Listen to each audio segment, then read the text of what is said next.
大家好，我是田园，今天给大家分享一个老式无水鸡蛋糕的做法。首先我们准备80克的普通面粉，先加入40克的玉米淀粉，然后用筷子先把它们充分搅拌均匀后放一旁备用。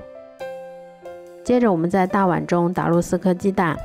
鸡蛋的重量大约是270克，再加入100克的白糖，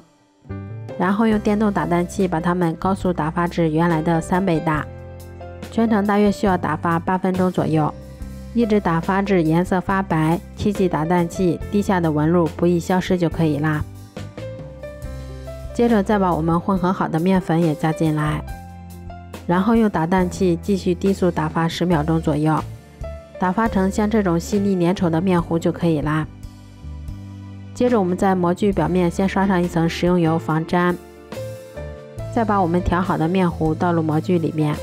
大概能装到模具的9分满就可以啦。再给它稍微震动几下，排出里面的大气泡，然后在表面再撒上一些白芝麻增香。接着我们把它放到烤箱里面，烤箱中层上下火140度，烤25分钟左右就可以啦。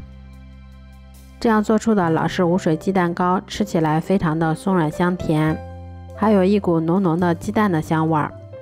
而且做法也非常的简单快速，即使新手也能够一次做成功。如果喜欢的话就试试吧，喜欢我的视频就关注我吧，谢谢您的支持。